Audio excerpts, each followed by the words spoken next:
In the DRC, the elections of 2023 were mired in controversy, with allegations of irregularities swirling around the results.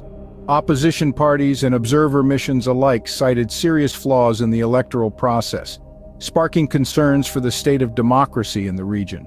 Meanwhile, Zimbabwe has also grappled with electoral disputes. Accusations of voter intimidation and fraud have been rampant, casting a shadow over the country's political landscape.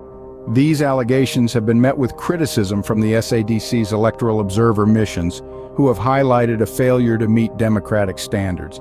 But it's not just the DRC and Zimbabwe that are facing these challenges. A crisis is unfolding in Mauritius, where protests have erupted in response to allegations of electoral fraud and government corruption. The government's response has been heavy-handed, with militarized police deployed against peaceful protesters. This has raised serious concerns about the suppression of civil liberties and the rise of authoritarianism.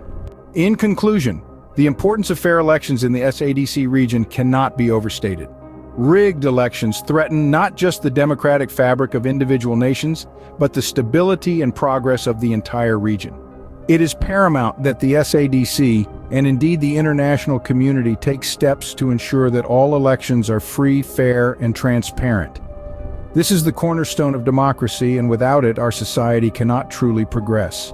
So, next time you consider the impact of rigged elections on the SADC, remember the stories of the DRC, Zimbabwe, and Mauritius. Remember the importance of fair elections for stability and progress, and remember, the fight for democracy is a fight that belongs to us all.